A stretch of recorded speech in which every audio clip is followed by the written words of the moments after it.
Welcome to the Terrible Podcast with your hosts from SteelersDepot.com, where you can find all your latest and greatest Steelers news.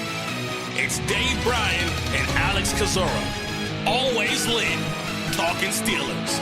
And now, here's Dave and Alex.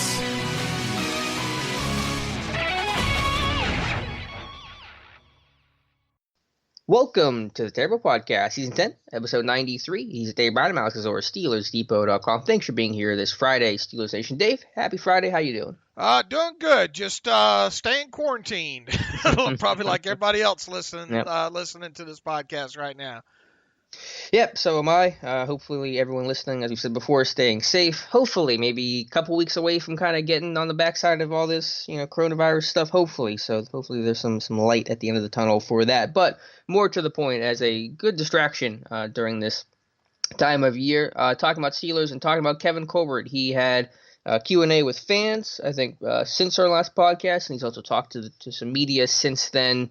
And there's a million different ways we can talk about what Colbert discussed. I do want to start with kind of just one note, is that we know that Colbert and Tomlin only made it to one pro day this year, but they were scheduled to go to at least two. Colbert says they were going to go to Michigan, but they canceled that, and so they obviously just turned around from heading to Michigan and then went to Clemson's pro day. And Michigan, not a surprise, they've been there before, and there's just such a ton of talent, a volume of talent with the Wolverines this year. It's no surprise to hear that Colbert and Tomlin intended and planned on going to Michigan. Yeah, that's not a big surprise, right? I look back, I think. How many years in a row have they been to Michigan for the pro day? Since 2015, I think, at least that we know of them going to the, or was it 16? Anyway, I look back and it's been the last several that they've been to the Michigan pro day, and that's not overly surprising. They usually hit that one, the Alabama one, the Clemson one, the Ohio State one, and obviously several others on top. They usually hit about 9 to 10 pro days a year. Yeah, that's about right. It might vary a little bit between the two, but about 10 total. I think the biggest thing, and it's really hard, with the coronavirus and all, and the timing of when it started, though, the Wisconsin pro day was earlier, than the Clemson and Michigan pro day, and that pro day actually went down, and as far as we can tell, only McNorton, we think, was the only one that was there, at least that I can tell. And it's hard to tell. Well, did the coronavirus prevent guys from Colbert and Tomlin from going? And I think you had said that McNorton was right around the corner at the Northwestern Pro Day, so it made sense for maybe him to drive over there. So yeah, they were pulling scouts off because they barely were anywhere that week. And I don't think Colbert and Tomlin plan on going to Wisconsin, but I bet you they would have had more guys other than maybe McNorton had the coronavirus not. That was right at the beginning of the disruption of things. Yeah, so obviously that that calls into question whether or not they were looking at maybe have a couple of Wisconsin guys up there high. We'll never know now because just so much incomplete information so far during this pre-draft process. But I did find that interesting to some degree. Read into it what we're still going to look for these clues, but the problem is we don't have many clues to look through here. So not overly surprising that they were going to go to the Michigan Pro Day. And I think Colbert was asked by a fan about one particular player, Kaliki Hudson, who's a local guy from McKeesport. And Colbert, he started his answer this way, saying they never really talk about specific players because then you and I and everyone's going to freak out about it. But let's do that anyway, because he did kind of talk about it and speak highly of Hudson and say, quote, "But I will say this about that young man because he's a Western Pennsylvania native. He's a great football player, and we love the competitiveness. We know his makeup, his background because of where he went to high school in McKeesport, and we know people that knew him when. And I just can't commend that young man for going through college, getting his degree, and playing at a major college level." Pretty boilerplate, not going to read into it too much. But Hudson, I was watching The safety from Michigan, so many Michigan products this year, Josh Metellus, and I kept seeing this number 7 flash on the screen. Every time I see a guy like that, it keeps distracting me, and I don't know who it is. I have to go look him up. And number 7 was Khaleke Hudson, and he was blocking punts and making big tackles and making plays on the football. He's a really interesting guy. Tweener type, doesn't have a defined role. He's kind of that new age dime type player, Morgan Burnett role-ish kind of sort of, but a really interesting guy that just seemed to make a lot of plays for Michigan. He moved around all over in that Michigan defense, man. In the box, in the slot, I think sometimes. He's another one of those kind of hard guys, along with like the Clemson kid, Yeah, Simmons. No, the other. Tanner Muse. Yeah, Tanner Muse. A guy that you really have to have a plan for, I think, at the NFL level, because really he exits college without a defined role. He's kind of a 4th or 5th round prospect, right? Yeah, I think he's probably more of a solid early day 3 kind of guy, if I had to guess, just based on my limited watchings. I think he tested okay at the combine, but as you said, Dave, it's about figuring out where he's going to fit best and how he's going to fit into your scheme and how that might change other roles. I mean, versatility is important, but you want to have a good plan for him as well. He probably checks the hearts and smarts category, and obviously Colbert made sure to say they know a lot about him, being a McKee Sport product and all like that. So I don't know, because of that tough to define role. Yeah, right there. Yeah, I just got a scratch in my throat this morning, but kind of hard to find a place for him in a mock draft or something like that. Right. Of the Michigan guys, and again, there's like literally a dozen of them, who do you think is either your favorite prospect or someone that makes the most sense for Pittsburgh? Like, you have Ruiz, who's probably going to be your pick as a center. We got Uche, we've talked about a lot. Ben Brettson, the guard. John Wayne Jr., offensive lineman, versatile, NFL bloodlines. Metellus, McCune, Peoples-Jones, an interesting receiver. Like, I'm just rattling off names here, all guys draft eligible. Is there any Michigan product, or Hudson as well, that kind of strikes you as, okay, we could really see this guy becoming a Pittsburgh Steeler? Well, I think a bunch of them that you just named. I mean, even Donovan Peoples-Jones, if you were to get him, I don't know, late 4th round or around in there, that's probably where he's going to end up going. He's kind of that all-purpose kind of guy, and I think he can return some punts for you as well too. Is there any one name though that sticks above everybody else? Ruiz, I think. Then even though I don't see him as kind of a 2nd round guy, Uche, guy that we've talked. I watched quite a bit of Michigan tape this past week on him, and look, he's a great pass rusher, interior. Attacking the A gaps or attacking between the tackle and the guards. He can get to the quarterback that way. He's not a true edge guy. And as far as off the ball, man, I just think that's too hard of a conversion right now to invest a 2nd round pick. If you were to say, look, this is going to be our guy that we want to play, alongside, say, Devin Bush, it's just too hard to project him because I just didn't see a lot of playmaking from him in that role when not rushing the quarterback. Well, I think he's played in that off-ball role before, both at Michigan and then definitely at the Senior Bowl, and he looked very comfortable. So there was a bit of projection there because he was kind of primarily a sub-package edge guy, 3rd down pass rusher. But I think he has the traits and enough tape, to me at least, to be confident that he can play in that off-ball role. He's just going to be one of those guys that come draft day, kind of like Avery a few years ago, But you like Avery coming out. Yeah, I did, but I just, it was hard. I wasn't overly. I was a little surprised he went as late as he did, but maybe by a round and a half or so. Can you recall back, and is there any big difference you see between Avery, where you liked Avery, and I think you're more skeptical of Uche, or is it just the value where you just didn't see? I just saw really more ability to play off the ball and the range by Avery. Where I said, okay, I could see that guy playing inside off the ball in the Steelers defense. And whereas Uche, not so much. Because he lacks a little bit of sand in his pants. He's not a guy to me that you're going to want to, in today, when you look at inside linebackers in the Steelers defense now, you get away from that old Mack and Buck. because because the way you employ your defensive linemen now are one gapping and penetrating. So both guys really now have to be able to take on blocks and get through the trash and make plays. So both of them really end up becoming run and hit and chase kind of guys that both better probably be decent in coverage as well too, or else teams are just gonna murder you that way there. Uche, one thing that stuck out to me too was kind of off his feet a little bit, out in space there. Now he was great at like attacking, read options and stuff like that, where the quarterback, has to make a decision. He was great at forcing the decision and making sure to hit the quarterback and all. But outside of that, as far as like a true like the role that Devin Bush played at Michigan, I just don't see it.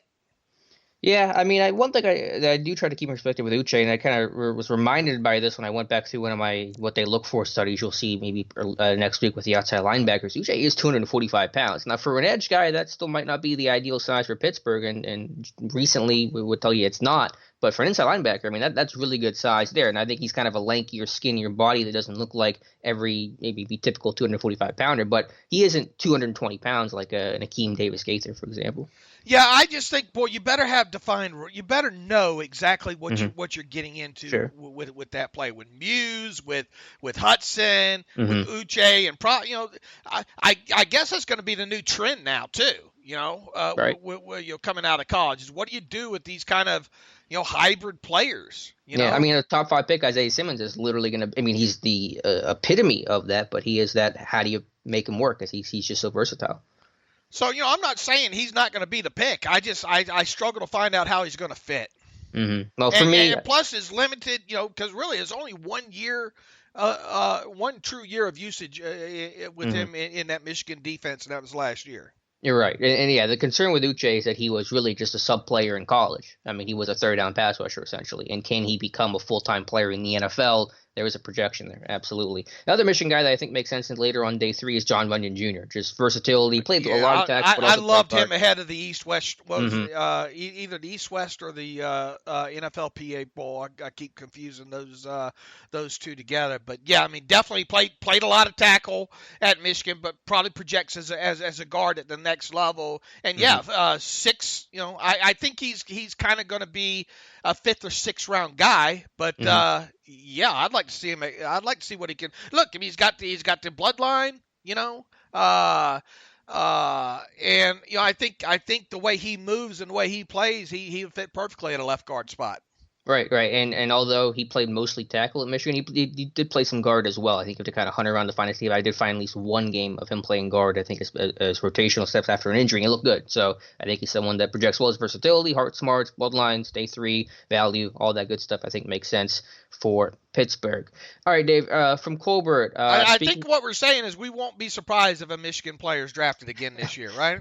Michigan, Clemson, good safe bets in a year where there's obviously more uncertainty than you'd like to have. I want to jump to guys who are on the roster now, and I thought one interesting thing, just to get clarification, was for the first time we heard Colbert's and the team's thoughts on how Chris Wormley is going to be used. He's listed as a nose tackle on the Steelers website, which I know take with a very much grain of salt. But here's what Wormley or Colbert said on Wormley and how he's going to be used. He says, quote, "He'll be able to provide us play from the inside in the nickel, and base, my assumption is he'll still be used as a defensive end, but if we have 2 defensive tackles on the field, he would be one of those in sub packages." So essentially, as we kind of talked about right after they acquired him and we went through our film study, is that he is still a defensive end, not a nose tackle.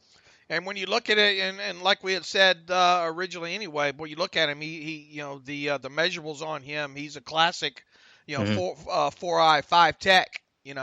And really there's not how many of those are in this year's draft class? How many of those guys that you say, oh, that's the kind of defensive end that the Steelers normally go or have gone after in the past? And really not many at all, like 2, So it makes sense, to kind of beef up that depth with a guy that you like, that you knew a lot about coming out of Michigan, and obviously, looking back and hear Wormley talk, talk to Tomlin a couple of times over the years at the pro days and all like that. So this is a guy that they liked, and they went out and got him to acquire depth there. And as you say, we would probably expect to see him in base at defensive end, and obviously in nickel is one of those two defensive tackles. Now, once again, you go back to his Baltimore tape. There's a few snaps of him over the nose, not many.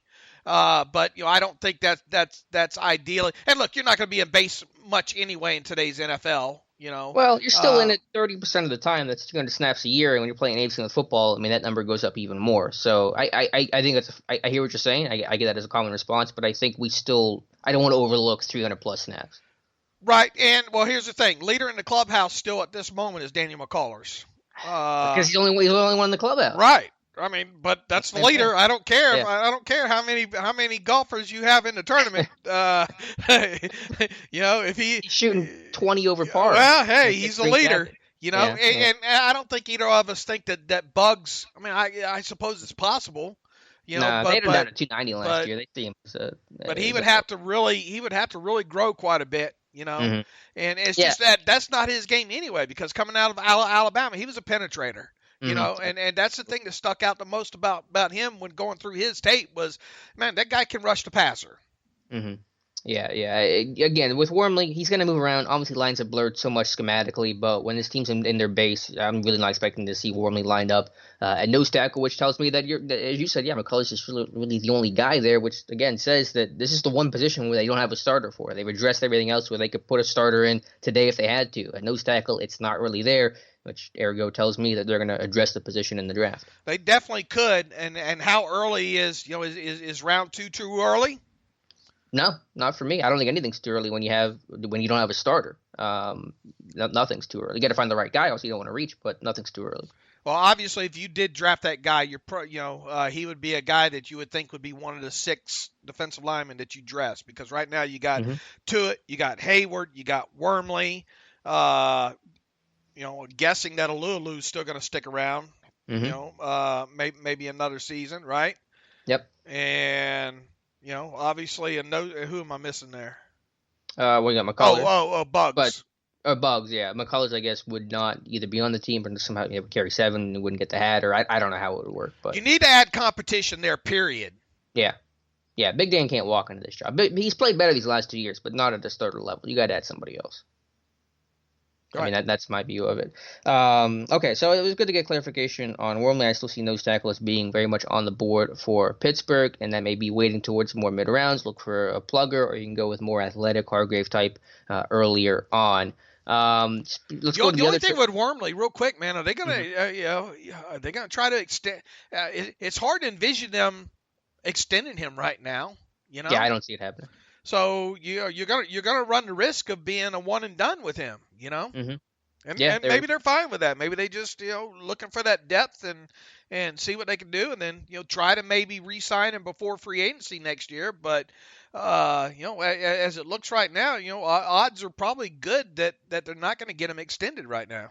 Yeah, I don't see it happening. I don't see really the incentive for Wormley to do it. I think he wants to kind of see how this year goes, knows he can hit the market next year and take it from there. So that's my guess is he's not going to get extended. I'm pretty confident in that. I want to flip to the other side of the football, the offensive line, and Kevin Colbert. Again, no surprising comments about the left guard situation, basically confirming that Matt Feiler's an option, saying, quote, Matt Feiler's done an incredible job of turning himself into a player who had been cut, a player that was on our practice squad, and a player that's made himself into a solid starter at the right tackle position. When Ramon Foster was injured last season, we put Matt over at left guard, which he had played before in some previous time with us, and he did a real good job. So we know that we have a guy that he's an effective right tackle. He's played left guard. And I mentioned Stefan Wisniewski, obviously brought in, who's played left guard, started left guard for the Chiefs in their playoff run last year. So early on, that seems to be shaping up the battle, Feiler versus Wisniewski, potentially versus a draft pick as well. Nothing shocking, but good to get that confirmation, and also no Okorafor mentioned in that left guard conversation. Yeah, as we've talked a few times already, I mean, people say, well, what about Okorafor? Well, what about him? Until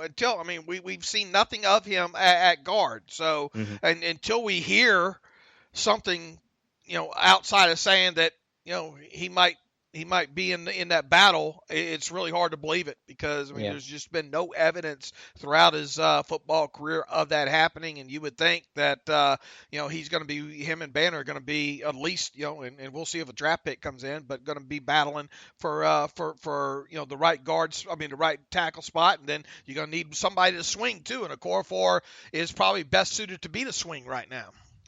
Yeah, I think when you look at left guard, again, what we talked about even prior to these comments was the most likely scenario, and still is. Filer to left guard, Okorafor, Banner, battle at right tackle, Wisniewski as your top interior swingman, and the loser right tackle spot maybe being the swingman at tackle or some maybe other combination there. So Filer's obviously going to start. He's not going to be on the bench this year, so if he's getting look at left guard, then he's probably going to be your starter at left guard unless the whole right tackle battle just completely goes south and you have to kick him back out and start Wisniewski at left guard. I was thinking about our conversation we had a couple weeks ago. Again, a reader email I thought was really interesting about the offensive tackle spot, and should we talk about them maybe looking at tackle a little more heavily? And it's interesting. You have a lot of guys on the last year of the contracts. Filer, Villanueva, Banner, all slated to be free agents next year. So do you think the team wants to protect itself by looking at tackle a little bit closer to maybe what I've talked about? They can. Look, it wouldn't hurt.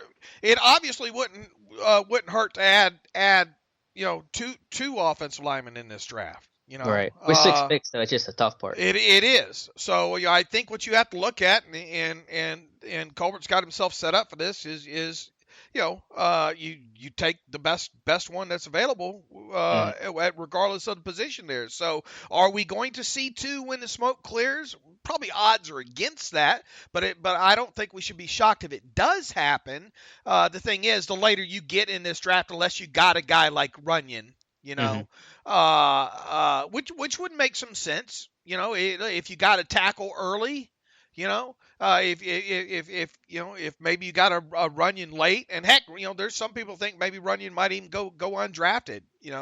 That would probably be a little bit of a stretch, but I've seen that kind of floated out there. But I think you just got to look at it and say, look, this is a guy we like, whether it's Cleveland, at a Boise State, or whether it's Ruiz, or whether it's the kid out of LSU, Cushenberry. You're going to have a lot of options probably here at definitely at an interior position, maybe not so much at a tackle position.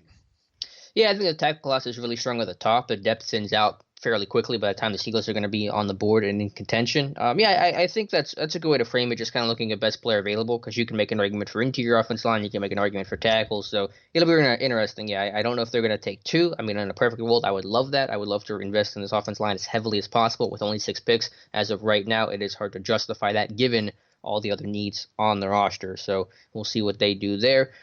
Speaking of the draft, Kevin Colbert said that starting Thursday, so yesterday, if you're listening to this on Friday, the Steelers were going to start their FaceTime meetings with players. We only know so much information about who they were planning on bringing in. I doubt they're going to announce it the way that they have in the past when players would come in and the team would confirm that and tweet that stuff out. I would love if they did. I'm not expecting it, but so they're just kind of starting their pre-draft visit, quote unquote, process. Yeah, I doubt they're going to give us that that information. See, in the past, people would just stake out the facility and see the guys come and go. Mm-hmm. And Labs would tweet out the list sometimes too. Right, but he's in that building though. He sees them come and go, and the other guy, there's a few others that probably hang around there, and we're going to report them anyway. Mm-hmm.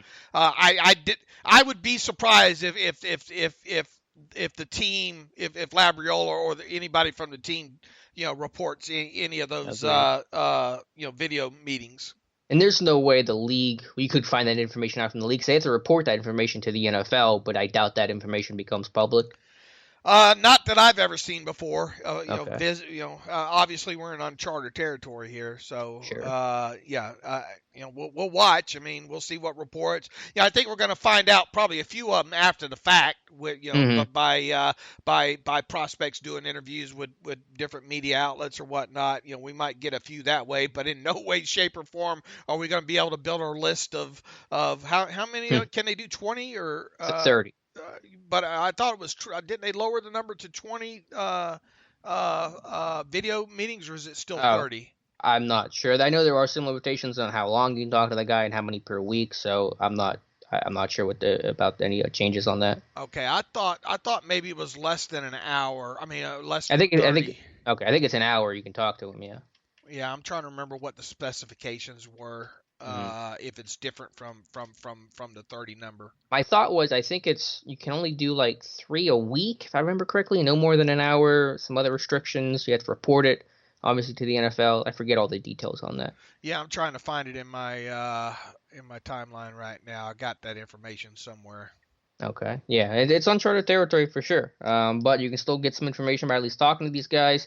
I know they're doing voluntary medical rechecks, which is a really dicey thing. Obviously, there's no official medical rechecks at the combine this year, so the Steelers, just in general, are going to fall back on their hearts and smarts and Power 5 guys and productivity guys, and really just kind of have their draft philosophy on steroids, where they're going to just focus on the things they've generally looked at in the past, and not take risk with character guys and all that stuff, and just kind of have a very classic Pittsburgh Steelers draft class, I think. All right, here's what the NFL memo said. Clubs can schedule no more than 3 telephone or video conferences with an individual draft-eligible player per week. Each telephone or video conference can last no longer than an hour. So if you can do no more than 3 a week, I mean, you would need, I guess, 10 weeks to do 30, right? Right. So you're saying if the Steelers started on Thursday, they can only do 12, 3 a week?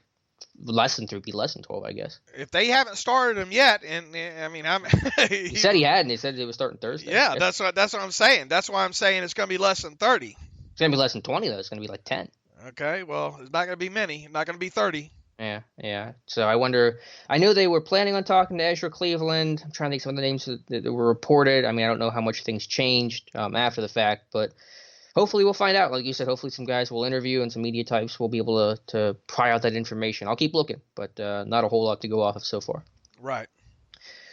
Switching gears here, Eric Ebron has made the media rounds quite heavily these last few days, talking to basically everyone he can talk to. And I think the thing that struck me the most, and it is, I don't want to panic about it, but it is certainly a little ominous given the Steelers' history, is that Ebron says that his ankle that he had surgery on last year is still not 100%. Now, obviously, the caveat, football is not played in April. He's got a lot of time to heal, and given the circumstance of the sports world, he may have extra time to heal, but it's not a comforting thought to know that that he's still got that injury. No, and especially in light of the whole Ladarius Green. I almost said Eric Green. Way back. Way back. Ladarius Green, situation. But even though there was the ankle, there was the concussion.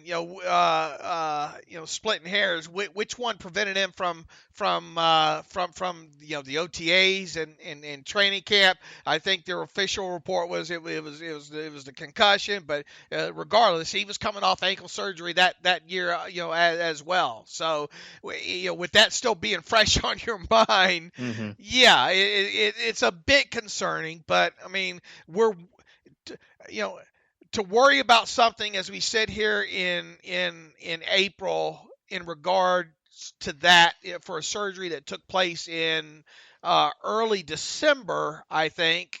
I mean, we're only, let's see, January, February, March. I mean, 4 months into it. I mean, that would make sense that he's probably still not 100% from the surgery yet. So, it looks like OTAs aren't going to be a thing this year, at least not right now. And if that's the case, I'll give him even more time to heal. The big thing is make sure he gets on the field and is ready to go for the start of training camp. If he's not, But it's too early to kind of worry about, I think.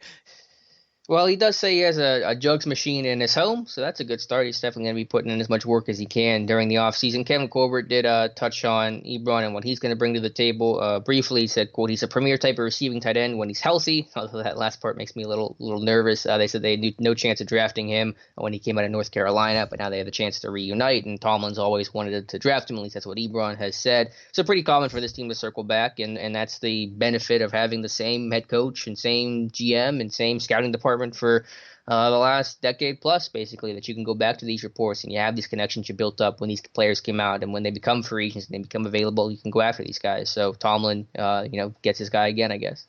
Yeah, and Ebron doesn't know exactly how he's going to be used yet. He said, but he said Tomlin told him he's going to put him in a position to succeed. So, how I don't look forward. I don't look forward to rundowns with McDonald and Ebron on the field. I tell you that. I mean, but look, I mean, just get in the way of somebody. I don't think we're expecting either one of those two guys to be Heath Miller there. And in today's NFL, really, I think Bill Belichick said there was old kind of, I don't know, not memo, but kind of plan that surfaced from, I think, the late 90s or early 2000s of what Belichick likes to do. He wants a guy that obviously can add something in the passing game, and if he gives you anything in the running game as a blocker, great. Kind of guy. So maybe we're moving. Maybe we're finally seeing the Steelers move a little bit more away from. All right, we'd rather have more of a pass receiver than we would a blocker. Guys that we are essentially wide receivers that you can put on the end of the line of scrimmage if you need be. Yeah, they've certainly been the opposite of that thought for the longest time, and we'll see if those things are changing. But as we said before, this is essentially a one-year deal, so even if it doesn't work out, worst-case scenario, he's just not healthy or whatever happens, you can get out of this pretty quickly and then go try to, I'm sure, sign another free agent tight end next year. Seems to be the MO of the front office. So anything else from Ebron that he said that you wanted to talk about? Anything else that kind of caught your eye? Just that, you can tell he's real excited to work with Ben. Met him at some, I think, religious conference or something earlier in the off season, and the two were kind of joking about being able to play together, and I don't think really either one of them knew what was going to ultimately happen at the time. But you can tell he's got a lot of respect for Ben. He's excited. He's played with some great quarterbacks already. Obviously with Matthew Stafford and Andrew Luck, and had his career year with Andrew Luck. And more than anything, and this is what we said right from the get-go with Eric Ebron, this is a guy that gives you one heck of a red zone threat there. And boy, coming off of the year, that the Steelers had ranked last in red zone, they certainly could use that. And Ben likes to use the tight end in the red zone as well. And to have another red zone, I think that's the biggest threat for him. And look, he's got the athleticism. He can make some plays down the field for you, and he would present a matchup challenge for opposing defenses when he's on the field. So having one other guy like that, that's got some experience that can do, move all over the place in an offense and line up wherever you need them to be, hopefully that won't hurt. Trying to get this offense back to 2018 levels where they were the number one red zone offense and like the best since I think the 03 Chiefs. So maybe they won't get back there, but certainly better than the basement they were in last season. Obviously, getting Ben back is going to be the number one factor in all of that. I want to switch gears again, kind of flipping back and forth today to the draft. And I did my study on running backs and what the Steelers look for. I'm kind of working through the rest of the positions right now. I think I found 3 running backs that fit the best. I know that we have a lot of debate and discussion about one of these guys here following up this year. And again, with the Steelers and running backs, they look for size. Like if you're not 220-plus pounds, which became our benchmark, like you're not going to fit the mold of a Pittsburgh Steelers. So the 3 names that fit perfectly, checked every single box, were A.J. Dillon from Boston College. I meant to look up how to pronounce his name, and I'm realizing I forgot. Siwu Aloia from TCU. I'm sure I butchered that. I apologize. I meant to look that up last night. And Jonathan Taylor from Wisconsin. All 3 checked every single box: height, weight, hand size, 40-time, bench, vert, and broad. Several missed in just one category, almost all of them just by weight. I think Cam Akers from Florida State got really close. Interesting guy that actually fits better than I thought he would. So that was the list. Kind of what's your initial impression of that list, of that study? I wasn't surprised that Taylor made the box. I mean, especially you look at his size and his 40 alone, and was great in the explosion drills. So I wasn't surprised to see that name on there. The bad thing is we got a couple of DNPs in there for some of these guys, right? And didn't a couple miss because of some DNPs? Less with running back than almost any other position, but there were a couple guys. But the running back position seemed like the one group where most guys did most of the things, and that actually made the study a little bit easier. And that's why we have a longer list than probably any other position. Now, even though you and I probably aren't huge fans of this team potentially spending a second-round draft pick, or really, really maybe any draft pick on a running back this year. It doesn't mean we still shouldn't talk about the position, because I wouldn't bet my house that they won't draft a running back. Right, same. Just not high on my priority list where I sit right now. And because of that, the running back position, as far as my draft evaluation, that position has been down the list. Well, I finally have gotten to it now. Started with Jonathan Taylor, because I had a feeling he was going to make your list there as well. And there's been a lot of mock drafts lately, tabbing Jonathan Taylor to the Steelers with that second round pick.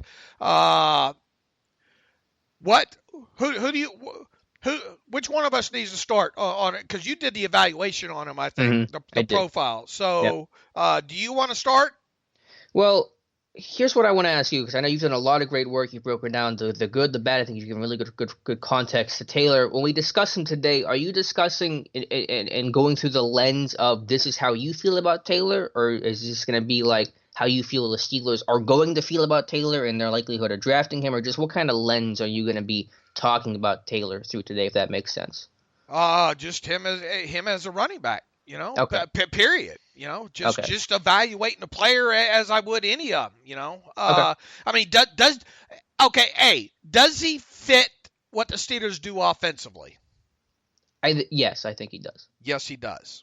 Yeah, I think he fits better than any other back in this class. I think Akers is right there with him probably, but but they look, Wisconsin ran a lot of man and zone blocking schemes, and he functioned fine in both those. He can run inside, he can run to power, he can run behind a fullback, he can run behind a pulling guard, those kind of things. So from a just a fit from a Steelers offensive perspective, he fits. And from a what they look for standpoint, the Steelers look for two things when they want to draft a running back. They look for size, they look for production, and I don't think anybody checks those boxes as well as Jonathan Taylor. That's where I come from when I say that he fits really well. He's got loads of production, over 6,000 yards on the ground. One of the things that jumps out to you, and how much it matters to NFL teams. Who really knows? But having over 900 touches, I mean that's monumental. I mean, almost got 1,000 touches actually. What's that? It's almost got 1,000 touches. Right. When you add, it's like 960 or something, ain't it? Yeah, something like that. 960 or something like that. But the good thing is he's still young. He seemed healthy throughout his college career at Wisconsin. There. So how much of a ding? Now, if you're looking at this, look, we just want somebody for 4 years, and so we can throw them on the scrap heap. Yeah. Okay. Not worried about it. We just want 4 years.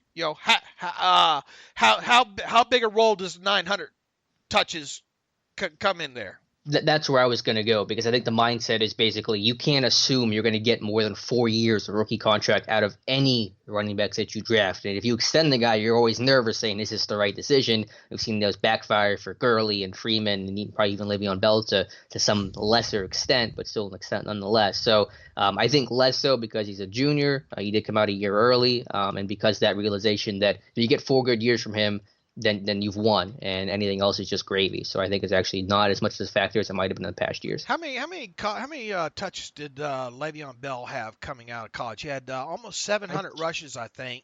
Yeah, I just looked that up the other day. 671 carries. He really didn't have a heavy workload till his junior year. 78 receptions. So was it 750 total touches? I would say. I look at Benny Snell last year. Like, he was a guy that had he was the guy. He had 700 and something touches coming out too, didn't he? Right.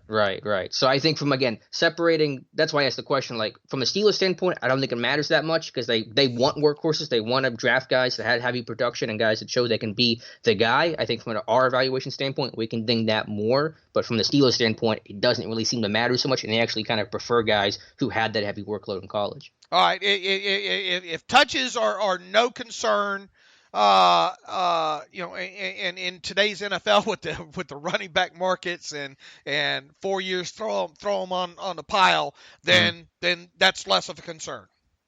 Correct. And especially from the Steelers standpoint, I don't think it's going to be an issue for them. I think for us, we can talk about it, and that's fair to ding it. But from the Steelers, it doesn't seem to really matter to them. Okay. What's next in the evaluation of him?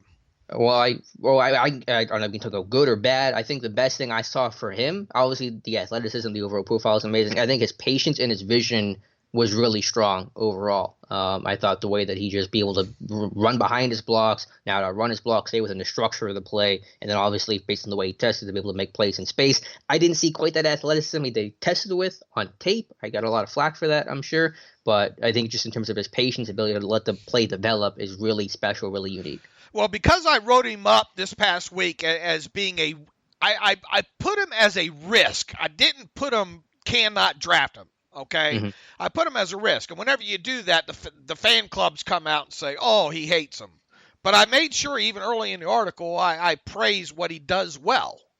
Okay, and that is his vision, his ability. I mean, look, if he gets out 15 yards past the line of scrimmage on you, and if somebody misses a tackle on him, he's gone. I mean, he can house it on you.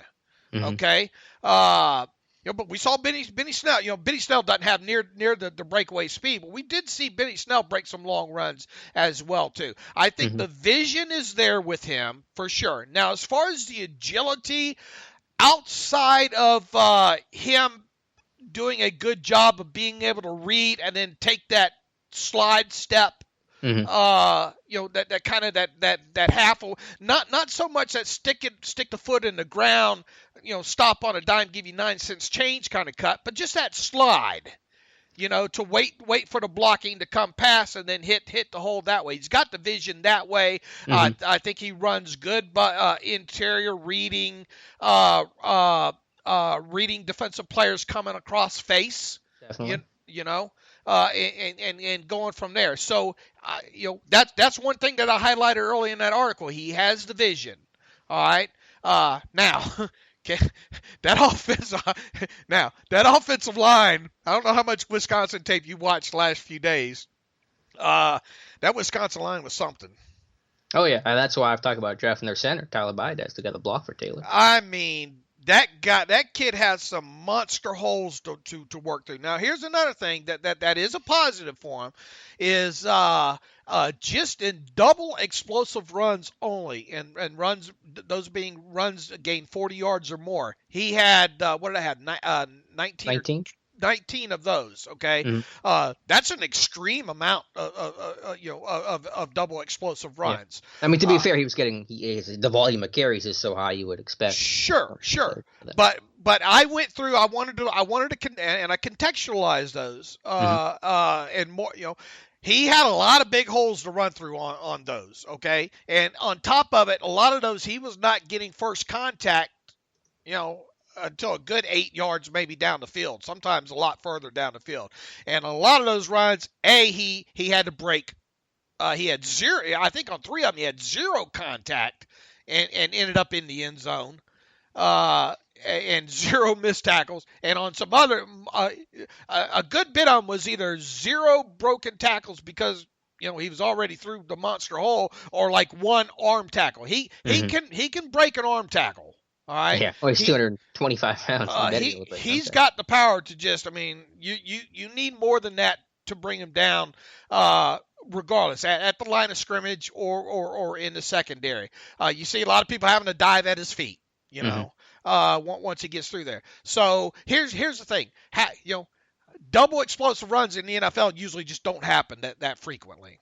Mm-hmm. Right. It's not his fault he had double explosive runs at Wisconsin, But the one thing that stuck out to me on there was he was running through some monster holes that provided those for him. Whereas I've just started to get into Cam Akers a little bit. He had to do a little bit more work to create his. Yeah, his line was not nearly as good as Taylor's, absolutely. So, I mean, look, can the guy run away from you if he gets in the secondary? Yes. See, I saw him get caught from behind more. That's why I kind of was uncertain about that. He did, and he did on a couple of these explosive runs, double explosive runs as well too. Now I have not, the next part I need to go into just how his, like those 10 to 20 yard runs. But look, I mean, if people say you're splitting hairs over 10-yard runs, heck, give me as many 10-yard runs as you want. The knock on Le'Veon Bell coming out of college that carried over into the NFL was just could not provide the explosive run. Mm-hmm. And he never really ended up doing that. He never did. Yeah, he never was that guy. But he did everything else well. Now, the everything else that Le'Veon Bell did was pass protect and catch the ball out of the backfield. And those are two areas where Taylor really, really is going to need a lot of work on. Yeah, I think he's a willing pass protector. I think he's willing to catch the football. He's not natural at catching the football. He has worked at it, though. Not going to be his strength. He had 8 drops.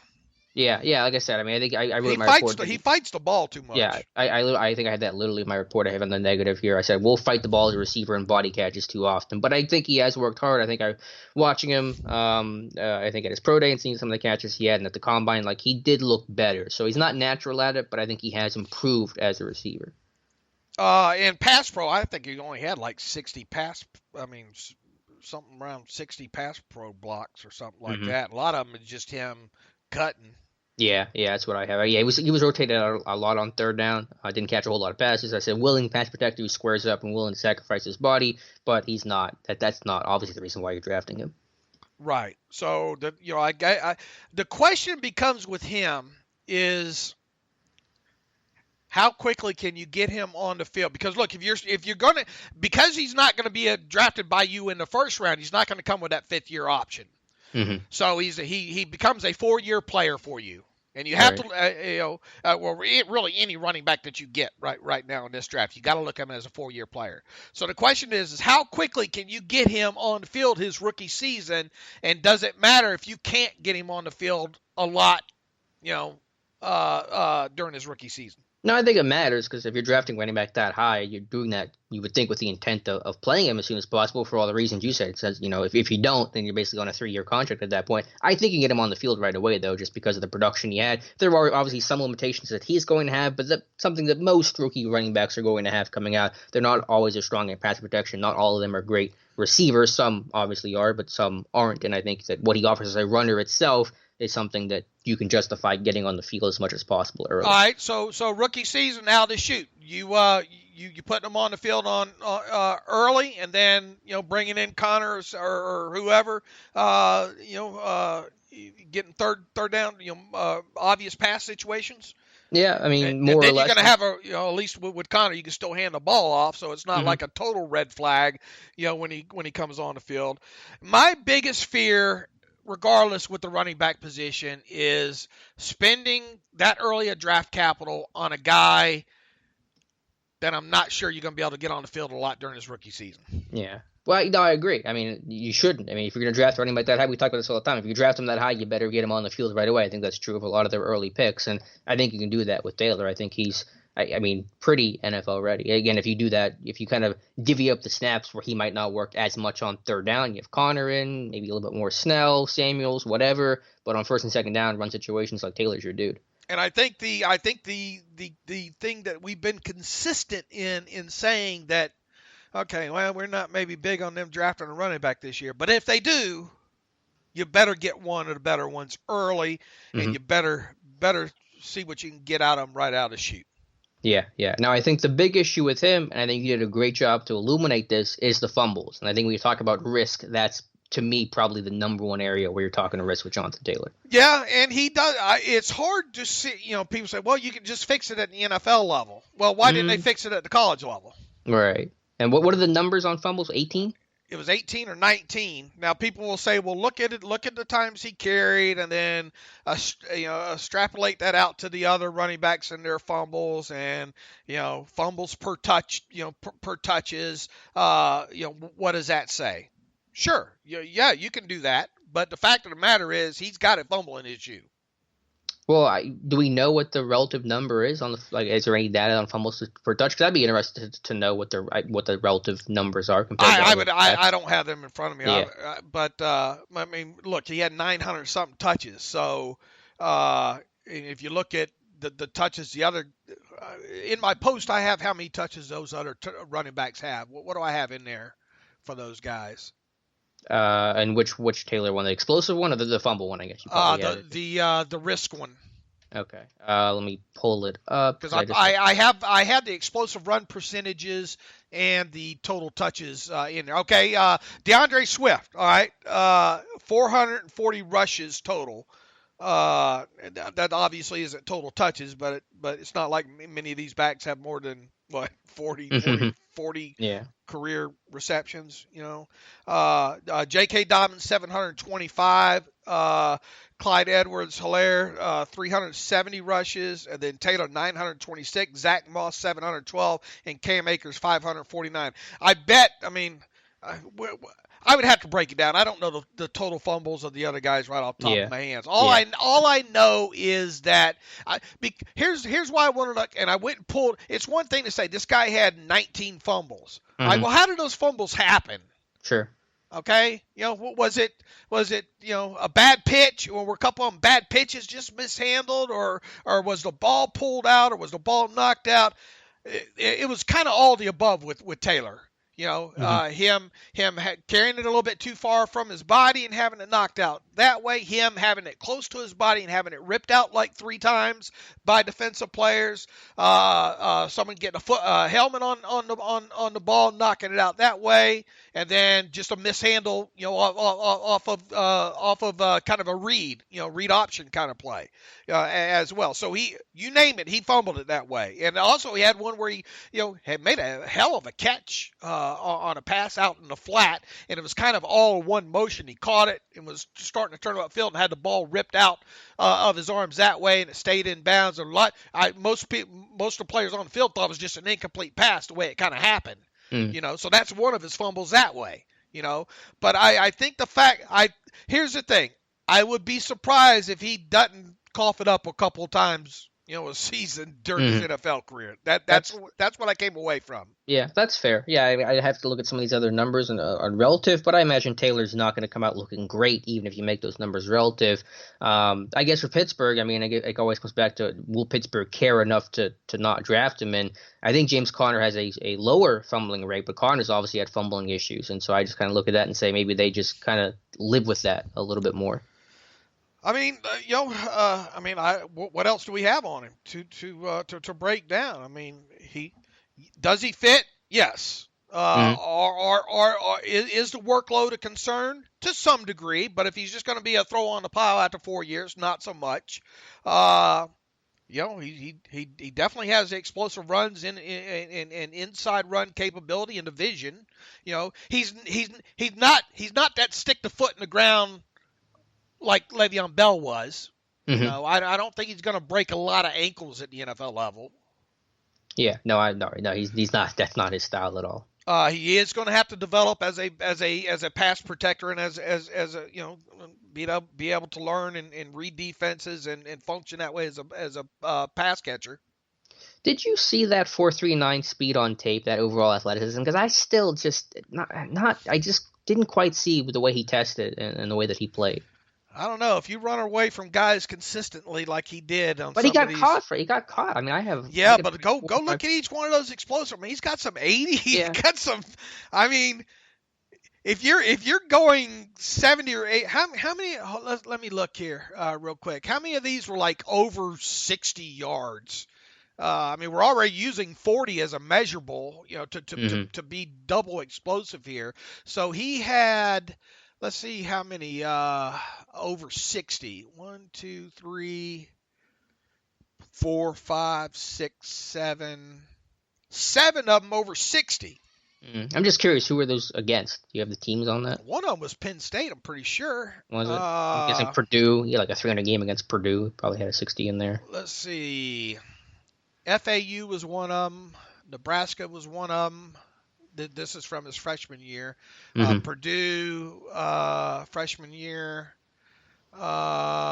Nebraska, as a sophomore, went 88 against PSU in 2018. He went 71 to the house. Purdue, 80 yards. Michigan, last season, 72 yards. They got speed, a little bit of speed on that team. Yep. There as well, too. So, look, you get to the end zone at breaking 160 yards. You got some speed on you. Yeah, for sure. I think I underestimated it. Absolutely, he did run. Track. Was I shocked that he put the time up that he did at the combine? You're damn right. But yeah, he's got it. He's got the breakaway speed. Right. Yeah. I'm not saying he's slow. He's not. But I just, I don't view him you don't view him in the way that people viewed Barkley or the way that you viewed Saquon Barkley coming out. No, I bona fide freak. Barkley's just more dynamic all the way around. Yeah. Agreed. Now here's the thing. PFF has him as a 3rd round grade. Maybe I'm a little bit too hard on him to agree with him that way. But here's the thing. Josh Jacobs was a 1st round pick last year, right? Yep, to the Raiders. I mean, he didn't have near the explosive runs and that Taylor exits college with, and obviously didn't have the amount of workload either.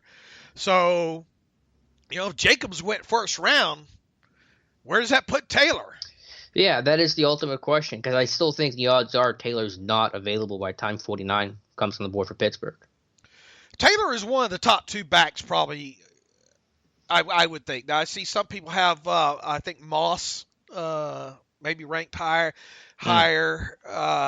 There's like Dobbins and Swift and Akers seem to be the names that are right around Taylor. Yeah, I think I saw somebody, was it Bucky Brooks? One of them, I think, has. It's just like something Reese Jones-Drew would do. His mock was terrible the other day. Has Moss up there, but I think Taylor's going to be one of the first 2 off the board.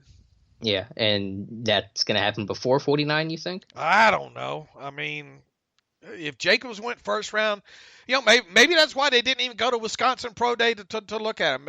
Maybe they think there's no way in hell he's going to even slide to him at 49. So maybe that's the thinking. All it takes is one team, right? Sure.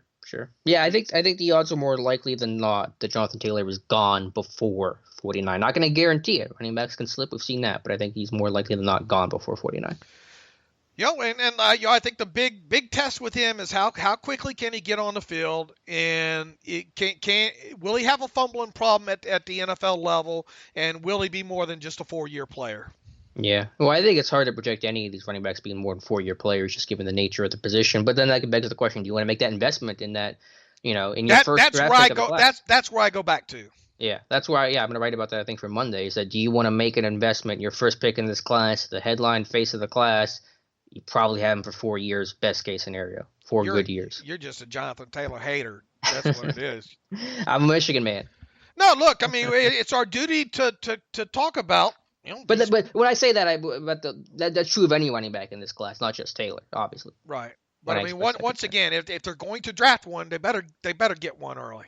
Yeah, and I think Taylor fits better than any other back in this class. Cam Akers is interesting, though, because his weight is super close to hitting, or he missed it by like 3 pounds. So that's a guy you probably want to watch more, different type of back, a little more shifty, more lateral agility. Production isn't quite as strong, but as you said, didn't have the luxury of running behind that Wisconsin offensive line. Florida State's been a mess for the last 2-3 seasons. Cam Akers is the guy I want to look at a little bit closer. I pulled his double explosive runs. 1, 2, 3, 4, 5, 6, 7, 8, 9. 9 of them. And that's a decent number compared to other backs. Taylor's number. I mean, it's not. Yeah, I mean, I don't know how it ranks. Okay, I didn't know if we had a ranking yet. Decent production, not obviously not. Well, I do have. I mean, like I said, go back to that post, the risk one, and I had the explosive percentage of just 20 yards or more runs. Okay. Look, is it fair to measure players by double explosive runs because of that kind of stuff just doesn't, I mean. It's one piece of the puzzle. You're not using it as a sole evaluation, but it's okay to look at it. I mean, I think explosive runs of 20 yards or more is okay to look at. And DeAndre Swift, on his 440 total rushes during his college career, had 30 of 20 plus or more. And that's 6.8%. Dobbins had the second highest percentage at 5.5 on 725 carries. Then it's Edwards, Hilaire at LSU, and Taylor both tied at 4.9%. And then Moss at 4.1%. Akers on 549 carries, 3.5%. He only had 19 runs of 20 yards or more. And how many did I tell you were double explosive? 9. 9. So there's 10 others that were more than 20 but didn't make the 40-yard range. And Akers was last of that list in yards and gains of 10 plus too at 13.5%. So he's, based on those numbers alone, just those numbers alone, the least explosive of that list: Swift, Dobbins, Edwards, Hilaire, Taylor, Moss, and Akers. Which kind of, and I haven't gotten as deep into his tape yet as I have Jonathan Taylor. Akers kind of, falls off of outside of that second round, maybe. Yeah, he's probably behind Swift, Dobbins, Taylor, probably behind Edwards, Hilaire. I don't know. I guess closer from there.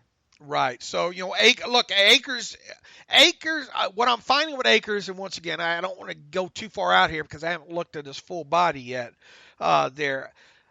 Akers did more with less. I think when it came to that offensive line, but even so, I don't think that's enough to say this is a second-round guy. Yeah, that's fair. What does PFF have as a grade on him? I would have to look. I don't remember. Let me see if I can pull that up while we talk here. You got a train coming or something? I do. Yeah, sorry. I just had to throw out just a quick question. First question that came to mind. They have him. Fourth round, third round? Here. I got Taylor as a third round. They got him as fourth round. Fourth round. Okay, so yeah, they seem a little harsh. I wonder, do they like anybody? I feel like every guy we talk about, they're like third, fourth round at best. You protect yourself a little bit, I guess, that way. But yeah. Okay, yeah, it's a guy we'll have to look at and have a good discussion. They have him 6 on the position rank, so behind Taylor, Swift, Dobbins, Edwards, Hilaire, I'm guessing. They're top. They're the one that had Moss at the top. Moss, DeAndre Swift, Jonathan Taylor, J.K. Dobbins, and Edwards, Hilaire. See, I would probably be inclined to move Zach Moss down, to number 5. Yeah, I think most would. So that's where they have him on that. So just to ask the broad question, would you draft Jonathan Taylor at 49? I know it's a really hard question to answer, who else is on the board and all that, but just do you think value-wise, do you think he's worth it at 49? I mean, you got to give me the whole board. I know, but just from a value, like a grade standpoint, if you had to put a grade on him, you see him as a top 50 player in this class. I know that's Let me put it this way. I would not be shocked if it happened. Okay. But I wouldn't be. Because you're telling me, because I've got several things. I've got my bias in there of not wanting to draft a running back. Okay, I got my questions about his complete game and whether how much he can get on the field in there. But all that aside, he is probably a top 50 player. I agree. Okay. So, and all it takes is one team. So, would it be hard for them, depending on who's on the board, would it be hard for them to bypass? And a lot of people say, well, look, Rooney has put the mandate down to improve the running game. Well, there's only one. You're either going to improve the running game by drafting yourself another running back or working on that offensive line. And look, the return of Ben is going to help the running game. Yeah, I think you can manifest that in a lot of different ways other than just flatly drafting a running back. And then also you can frame it, well, look at all what is he just trying to help Connor's ego by all the things they've said about Connor this offseason, Yeah, it's hard to read into it. I mean, obviously, what is he gonna say? He's gonna obviously praise him, and not trash the guy. But he did mention alternative options, but that seems such a vague, uncertain thing that I don't want to read a whole lot into that. But I do want to mention that Colbert did talk about exploring alternative options. Said that's our job. We'll work through that. I don't know. Let's roll it back. Your question back this way. All right, we've said if the Steelers draft a running back, we hope they draft one early. Okay, Jonathan Taylor should be one of those ones if they draft one early. Yes, that's the best way to ask the question. Yeah, I think so. And I'm not sure what other names I would add to that list. Maybe others, but Taylor's the one guy that I say is just from what they look for, and he just fits so well. All I can tell you right now that Taylor should, if they draft one early, meaning at 49 overall, Taylor should. I've watched enough tape where I think Jonathan Taylor should be one of those running backs. I'm enough into the Akers tape where I can tell you he should not be one of those backs. Okay. Fair enough. Now, as far as Dobbins and Edwards-Helaire and Swift and Moss, I haven't gone. How far deep have you gone? And you tell me. You probably watched a little bit more of those guys than I have. Well, I really haven't watched a lot of Swift. Dobbins just casually. I've seen some Edwards-Helaire. I mean, they're different styles. But Edwards-Helaire is kind of that Shady McCoy type where he's just really explosive laterally. The long speed isn't there. But he's a guy that's going to make you miss in a phone booth, that kind of whole thing. So, interesting guy. But I really just focus on the guys that have fit the most. And I think Taylor's the one that just, again, checks every single box in terms of what they look for. Would you draft Moss at 49? No, I probably wouldn't. Would you draft Swift at 49? I haven't looked at him enough to really give an evaluation. I'm not even expecting him to be there. We'll punt on that for now. Yeah. We'll punt. What about Edwards-Helaire? Maybe. I think he's an interesting guy. I'm not as convinced, though. What about Dobbins? What's Dobbins' weight? What's his weight?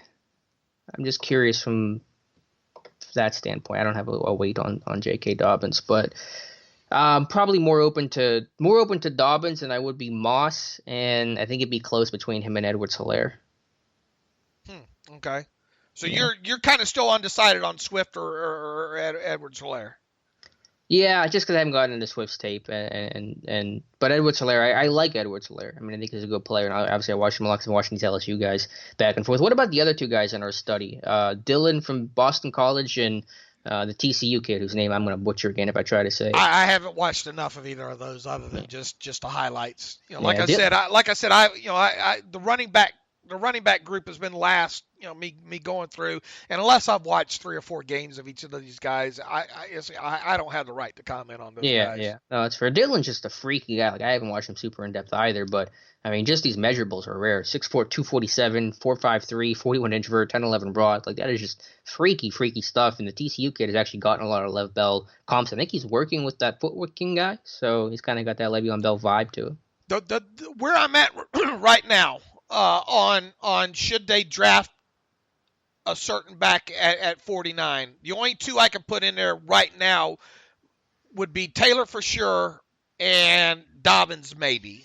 Okay. I couldn't see any other one being in that conversation. Mm-hmm. That's fair. Last note after my running back study, I put Antonio Gibson in that group as well, even though he was listed as a receiver. I think he's going to project to a running back in the NFL, and he only missed in hand size. He hit every other category. So, again, that kind of blend of explosive playmaking ability with good size. I could really see this team taking Antonio Gibson. The biggest question with him is the production. He's a 1-year production guy, was never the guy. Memphis, they had so many players back there. It was a big rotation. That's the worry with him. But from a size, dynamic kind of standpoint, he fits really well. And if Jonathan Taylor and J.K. Dobbins are the top 2 backs in this class, then probably the odds are good neither one of them going to be on the board. So, yeah, I do you expect Taylor to be there at 49? Once again, odds are probably good that he won't be when you look back at some of these past running backs that have gone early. Yeah, I agree. I'm not expecting it. So take that for whatever you think. Yep. Any other running backs you've watched? Maybe aren't one of these top guys that you've looked at and kind of like.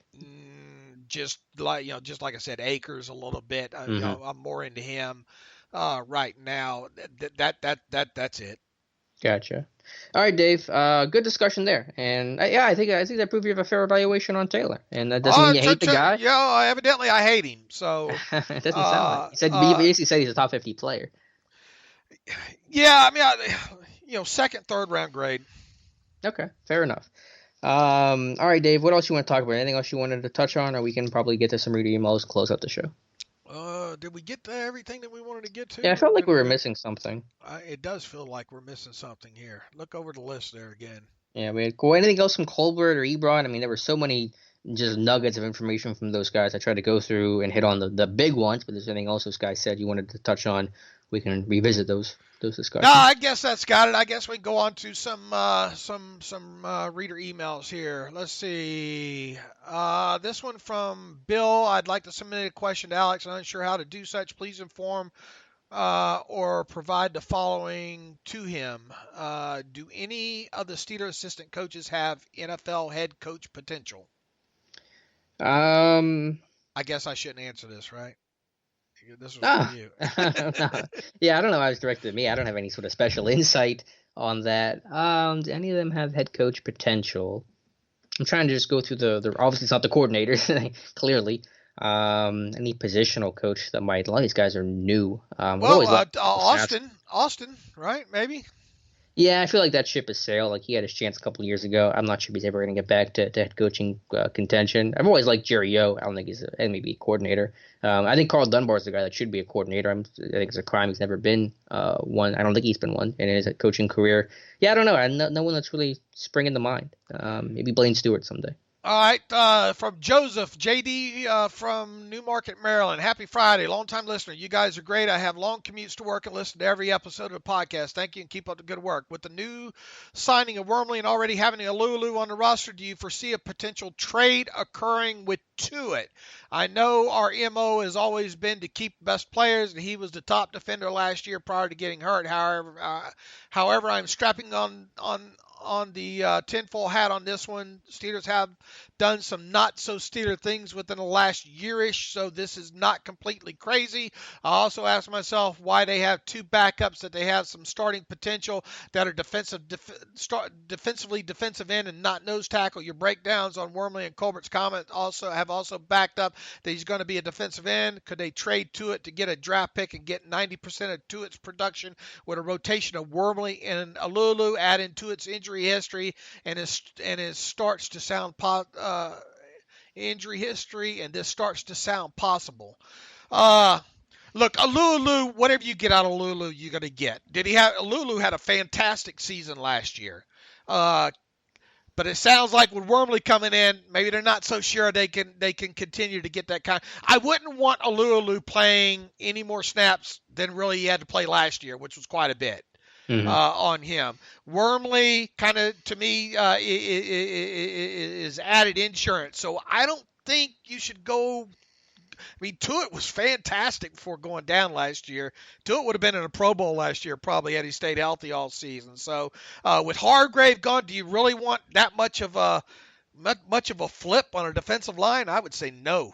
Yeah, hard no on that one. Wormley is not even close to the same player that Tuitt is. That's a death move. Yeah, I think for Lulu, that's going to be, because I think you can easily expect that's his last year, 2020 for Tyson Lulu. Move on after that. So no, I don't think I don't think there's any conspiracies that they're working in that direction, or there's really any chance of that. Real quick, about the last question. I guess Matt Canada would be a good, if he can kind of succeed as a quarterbacks coach, maybe elevate eventually to offensive coordinator. Everyone loves hiring offensive masterminds as their head coach. So I guess maybe Canada 5 years from now could maybe be that guy. Matthew Crossan writes in, your least favorite question, hypotheticals. Hey, guys, thank you so much for keeping so much content coming on the site. It's really helping me stay sane as an essential worker while going home from work at noon every day. 2 hypothetical questions for you. Would you guys ever do a complete mock draft splitting all the teams in the NFL up? I don't want no part of that. I think Alex does a full mock draft every year. Yep. So look forward to that. Maybe enlisting some beat writers to represent their teams or division. I, for one, would love to hear how that would break down. Hell, I'd donate to make it happen. It's so hard to coordinate with outsiders and all like that I think you're going to have to settle for Alex doing his complete 7-round mock draft right before the actual draft happens, Matthew. I'm sorry.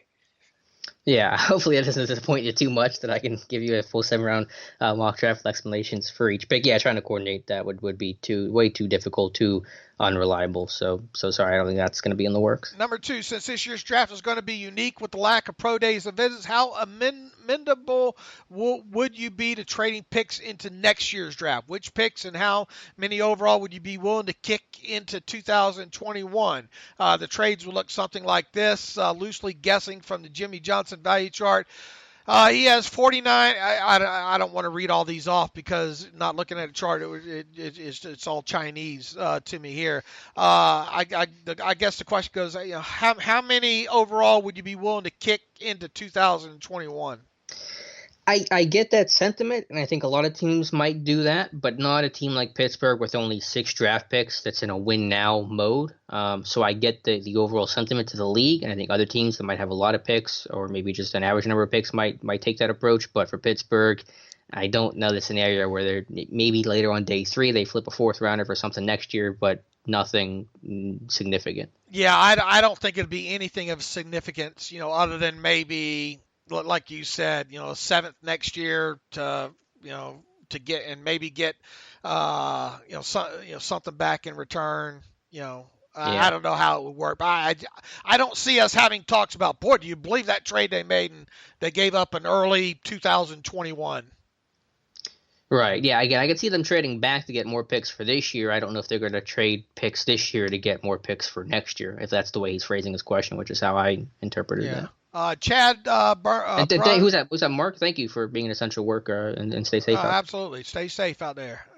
Chad writes in, hi, David Alex. Would you rather take one of these running back defensive lineman free agents on a relatively cheap contract or draft the position for depth, assuming the contract would be 1 to 2 years, average value $2.5 million. Devontae Freeman, LaShawn McCoy as a safety net to pair with Snell if Connor is injured, Damon Harris and Marcel Darius to fill in void at nose tackle, then just focus on wide receiver, safety, offensive line, and linebacker in the draft. I think if you could get a Freeman for next to nothing, but even so, a Shady McCoy, I just don't see how you're going to make that happen for that cheap. I would prefer the nose tackle to get our nose tackle version of Wisniewski, veteran, older depth. I don't have a particular name in mind, but that would be I would rather have that than a running back. Look, I'm never opposed to adding people on the cheap, and I'm sure Kevin Colbert isn't either. But look, if you're talking about a cap hit of over $1 million, it's going to be tough to do right now. On anybody right now, really $1.5 million cap number for this year.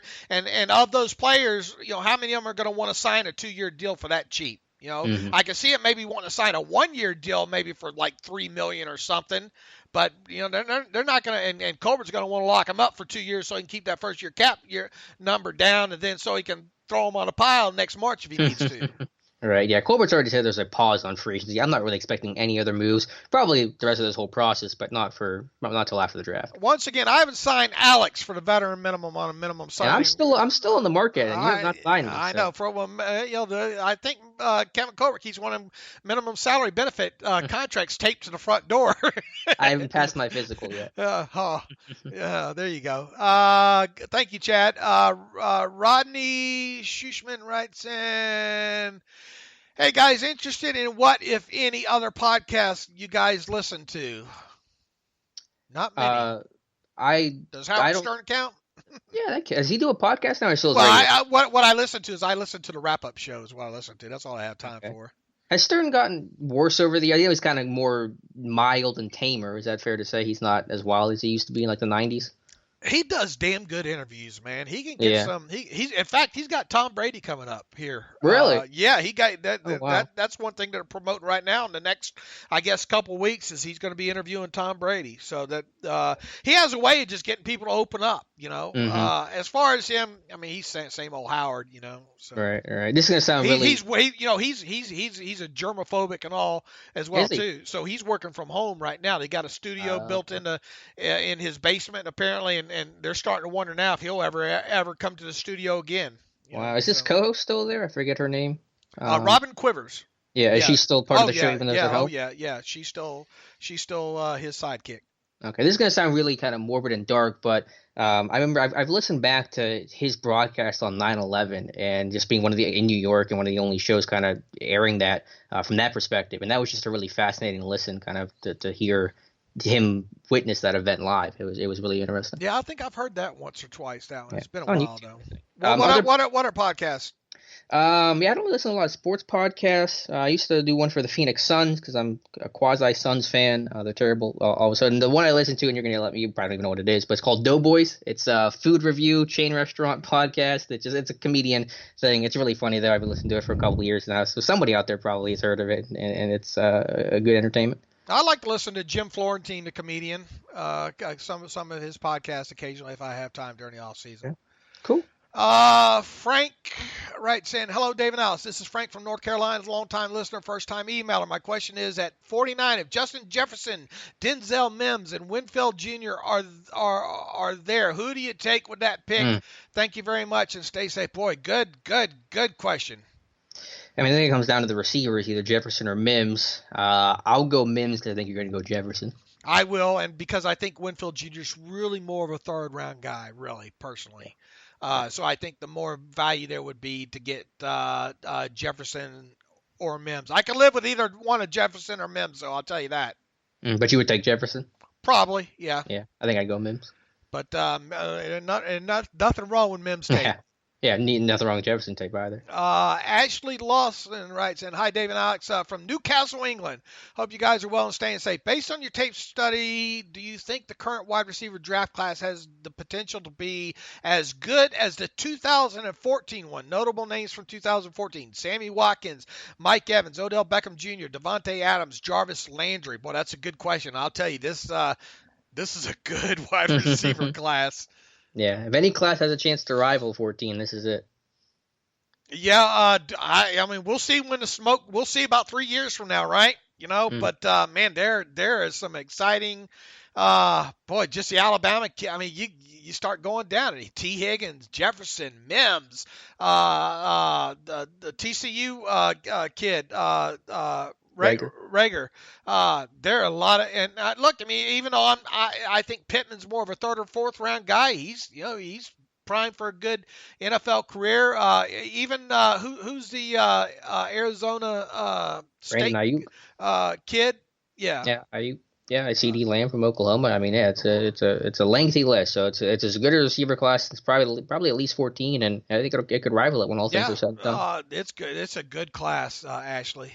Really is. Brian Greenert writes in, if the Steelers could select anyone available in the 2020 draft, who would you pick? In other words, who's at the top of their draft board? I assume not a quarterback, even though there are valuable assets. Maybe Chase Young, but would he fit the scheme? Maybe Simmons as a linebacker safety. Boy, that's Simmons. That'd be tough to turn my nose up at there. I think it's interesting, hypothetical to think about need versus best player available. Who you got?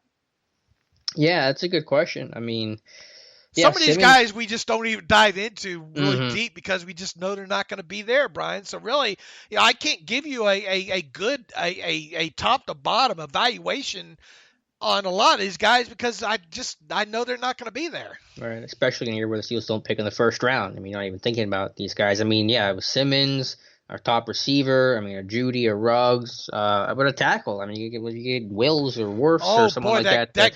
That kid out of Alabama. Oh. Yeah, Wills to replace Villanueva, and now you get your left tackle for the next 10 years. I mean, I might be tempted to go with a tackle, to be perfectly honest with you.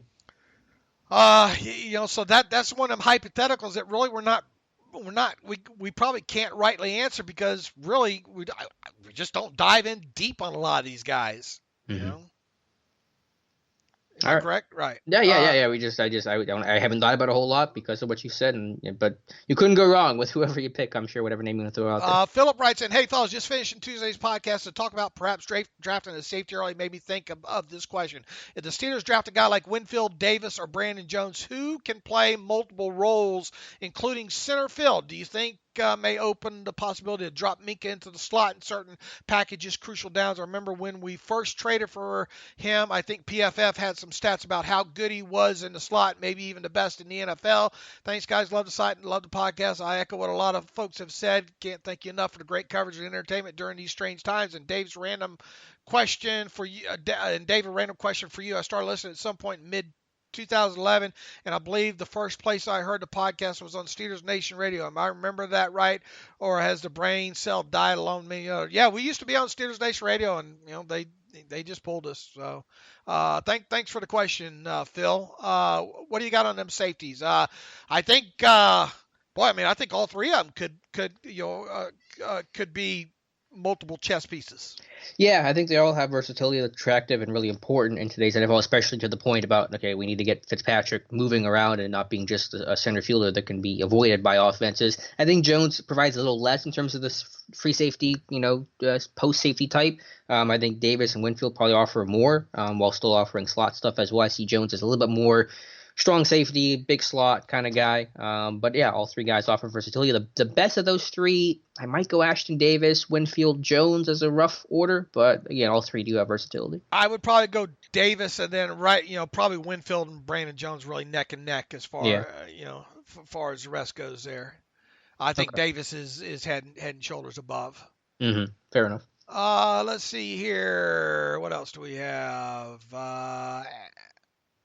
I'm trying to find it. We got any more here? Second, Garrett Hunt. I hope you and Alex are doing well. I want to give you my reasons why I would be happy with Jonathan Taylor as the Steelers' first pick if he was to fall a little, and see if it would change you or Alex's opinion on the subject at all.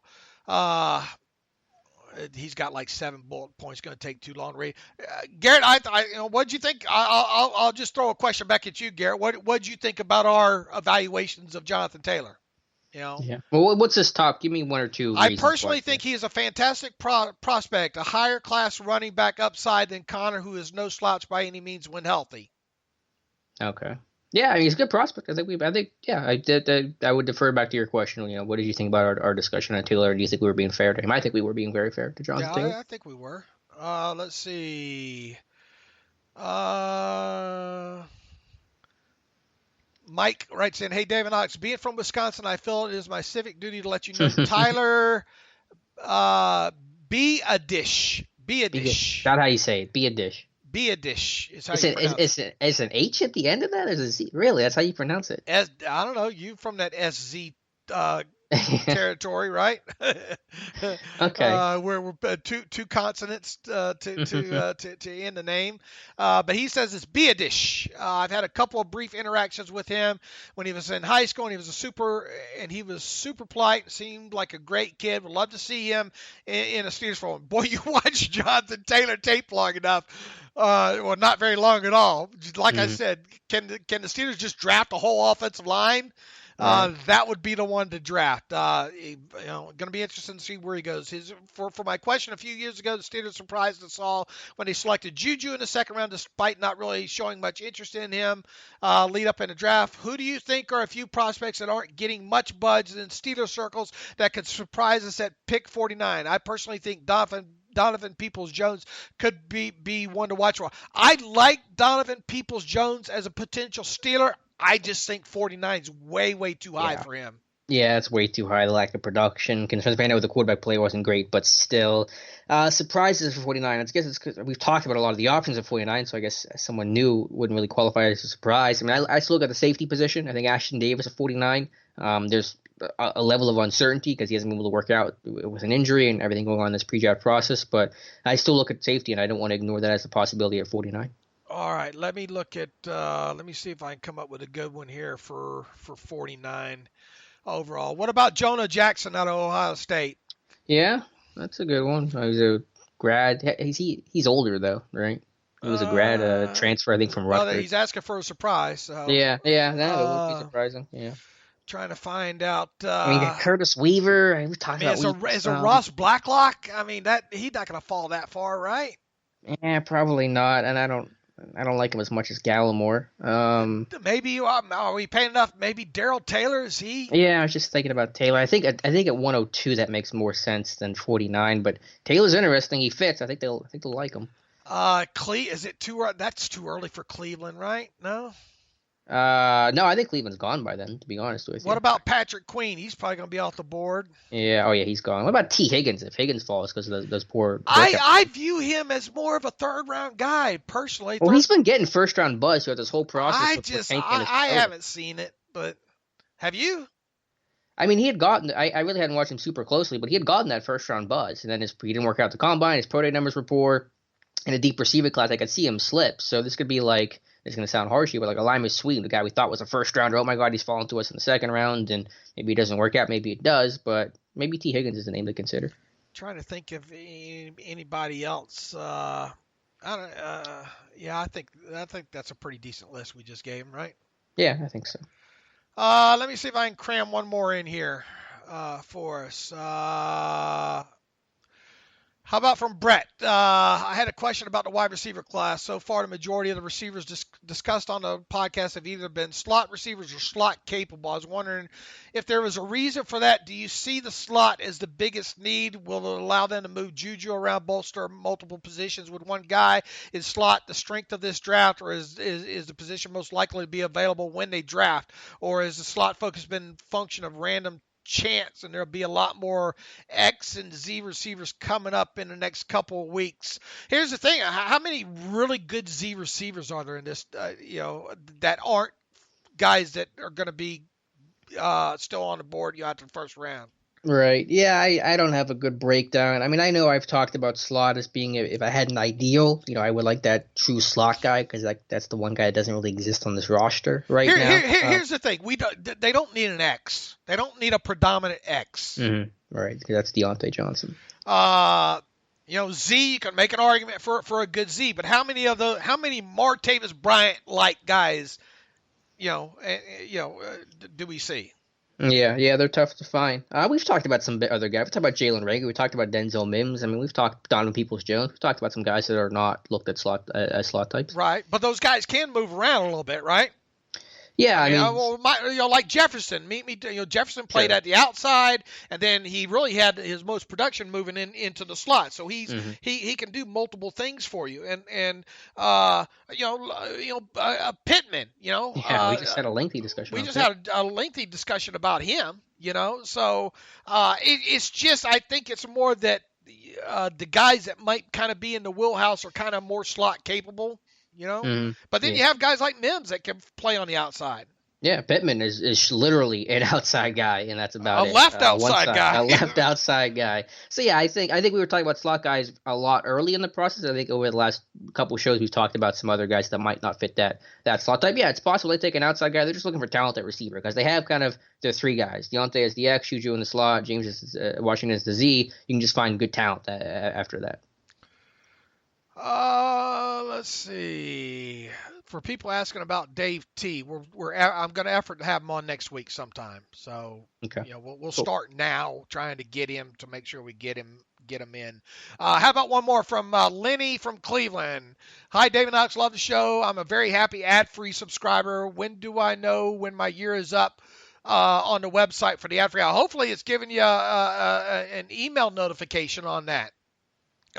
If not, look back at your, maybe if you keep your old emails when you actually signed up, because surely you got an email notification. I'll have to double check on that, Lenny, but thanks for that. Love the podcast, but really love the live online blogging.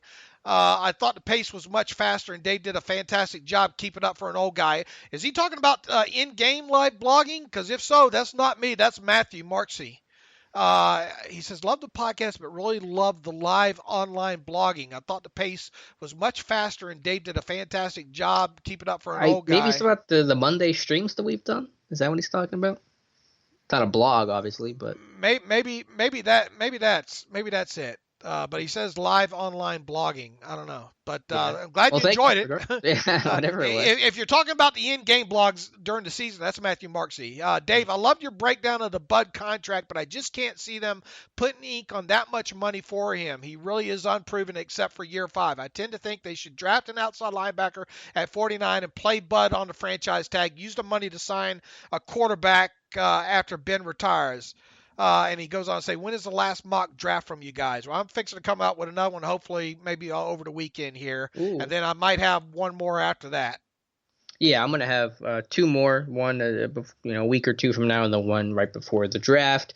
With Dupree, I mean, I don't be surprised. They like him enough to tag him and put that kind of investment in him, so I think they're willing to do it long term as well. It could go either way on him, Lenny. But if it goes the way of him signing a contract extension, I fully expect it to look very similar to that example that I have out there that Alex and I broke down.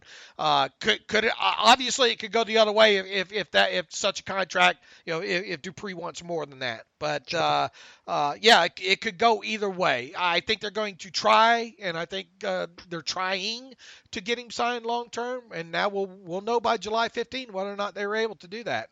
That's the deadline. All right, what do you think? We got a lot done today. For two guys that hate Jonathan Taylor, I thought we broke him down pretty good. I suppose next we should probably dive. I suppose we should prepare to talk a little bit more about Dobbins and Akers. Okay, I will do that. Because I really think if they're going to draft a running back early this year, if they do, it's probably going to be one of those three, right? Yeah, I think so. Again, I didn't look up how much Dobbins weighs, but Akers would really fit well as well. So I'll watch them more for next time. All right, let's try to talk about both those guys and get them out of the way on Tuesday maybe, and then hopefully maybe try to get Dave T probably next Friday. Okay, sounds good. All right, in the meantime, let us know what you think. You can follow me on Twitter at Steelers Depot. Follow Alex on Twitter at Alex_Kozora. Follow the show at Terrible Podcast. Email the show, theterriblepodcast@gmail.com. If you like what we do and you want to donate to the cause, go to SteelersDepot.com, hit that donate button, upright navigational bar. Also, if you want an ad-free version of the site for $25 for one calendar year, go to SteelersDepot.com, hit the ad-free button, upright navigational bar. You can get that. Thank you for all the support. Thank you for listening. Hopefully we provide a little break, with all this mess with the coronavirus and all going on. It's just what Alex and I love to do anyway. Is talk a couple of times a week for at least 90 minutes at a time there. So thanks for listening. Thanks for everybody's support, the people that donate, ad-free subscribers, people that email, people that reach out on Twitter, all of you. We love you. Stay safe out there. And as always, thanks for listening to the Terrible Podcast with Dave and Alex.